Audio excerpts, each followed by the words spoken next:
North Korea ने अब missile test किया है।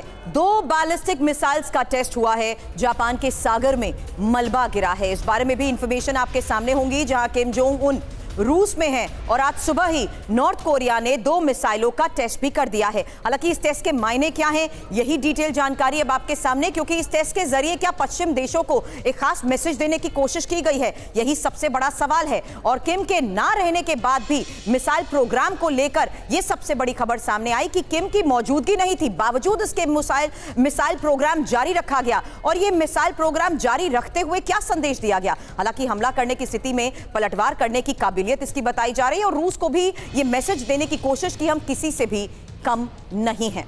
अब अमेरिका पर पुतिन का सख्त बयान भी सामने आया है। अमेरिका स्वार्थ के लिए दोस्त बनाता है, अमेरिका का कोई दोस्त नहीं है, उसके हित ही सबसे ऊपर है।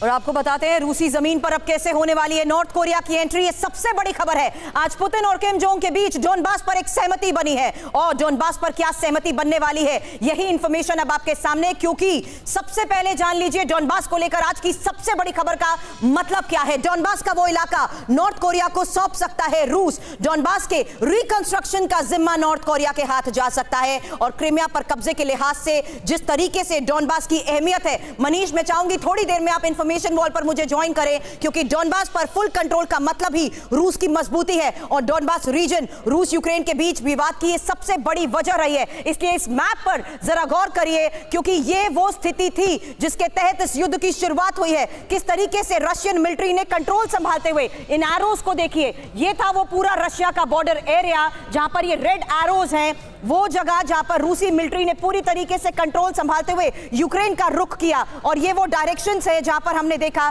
कि रशिया ने आगे बढ़ते हुए, मनीष मैं चाहूंगी इसी मैप के साथ साथ इंफॉर्मेशन आप दें, क्योंकि ये वो सारे इलाके हैं जहां पर आपने खुद ग्राउंड रिपोर्ट्स TV9 भारतवर्ष के दर्शकों को दिखाई है। और ये बताइए डोनबास पर अब अगर रिकंस्ट्रक्शन का जिम्मा नॉर्थ कोरिया के हाथ जाता है तो इसका मतलब क्या है? बिल्कुल सुरभि, देखिए ये पूरा इलाका जो इस वक्त हमारे दर्शक देख रहे हैं, यहाँ पर मैं महीनों रहा हूँ, यहाँ से लेकर ऊपर तक आप दिखाई दे रहा है। और ये देखिए आज की तारीख में जब डोनबास के इलाके या फिर जो चारों टेरिटरी है, जब वो रूस ने अपने हिस्से में कर लिया है, तो अभी बहुत सारा रिकंस्ट्रक्शन का वर्क होना है। इसके अलावा ये जो टेरिटरी आप देख रहे हैं, ये टेरिटरी ऐसी टेरिटरी है जहां पर माइंस के खान है। दरअसल डोनबास माइंस के लिए ही जाना जाता है, स्पेशली कोल माइंस के लिए। बहुत बड़े बड़े कोल माइंस है। एक कोल माइंस में तो मैं 700 मीटर जमीन से 700 मीटर नीचे अंदर गया था। वहां पर मुझे माइंस के डायरेक्टर ने कहा था कि हमारे पास अभी लोग नहीं है, क्योंकि जो माइंस में काम करने वाले लोग थे वो इस वक्त सेना में भर्ती हो गए और वो युद्ध में लड़ने के लिए चले गए। उन्हें बड़े पैमाने पर ऐसे लोगों की जरूरत है। रूस चाहता है कि नॉर्थ कोरिया से जो लेबर फोर्स है, लेबर फोर्स आए, यहाँ रिकंस्ट्रक्शन के काम में आ जाए, माइंस के काम में आ जाए।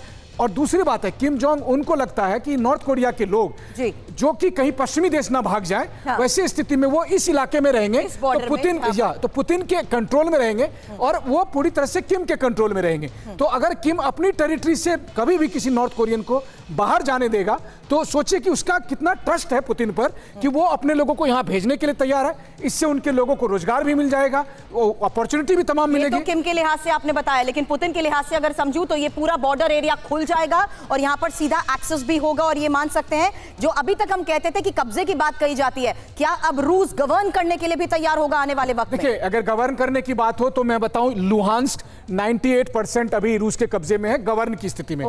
यहाँ पर 60% इलाका ऐसा है जहां पर गवर्न की स्थिति में है। वहीं बाखमुत के पीछे अब्दीवका से लेकर ये वाला सेक्शन में जहां लड़ाई चल रही है। मरियोपोल अगेन यहाँ पर अभी रूस ने पूरी तरह से प्रभुत्व अपना जमा लिया है। अब जेपोरेजिया में लड़ाई अभी चली रही है काउंटर ऑफेंसिव की। मेलिटोपोल वाले हिस्से में, क्रीमिया में भी पूरी तरह से रूस का गवर्नेंस। तो गवर्नेंस से अलग उनके पास जो वर्क फोर्स है, वर्क फोर्स के तौर पर आप नॉर्थ कोरियन को एक अवसर दे रहे हैं और बदले में आप उसका इस्तेमाल करेंगे, जैसा मैंने कहा, आत्मघाती दस्ते के तौर पर। Thank you for all the information Manish, क्योंकि ये तमाम जानकारियां हमने आपको बताई कि आखिर इस मुलाकात के साथ साथ युद्ध के इस हालात में पुतिन किस तरीके से अब किम जोंग उन के साथ कर रहे हैं खास बातचीत। हालांकि वैगनर लड़ाकों की तैनाती पर भी सबसे बड़ी खबर सामने आई, जहां पुतिन की रक्षा में अब तैनात होंगे वैगनर फाइटर। अनुभवी फाइटर्स को पुतिन का बॉडीगार्ड बनाया जाएगा, ये एक बड़ी खबर सामने आई है। और पुतिन की सुरक्षा में वैगनर फोर्स का मतलब क्या है, ये सबसे बड़ी जानकारी अब आपके सामने होगी। लेकिन इस बीच जान लीजिए कि किस तरीके से अब अनुभवी वैगनर लड़ाकों की तैनाती की जा रही है और यह तैनाती हो रही है पुतिन के बॉडीगार्ड के तौर पर।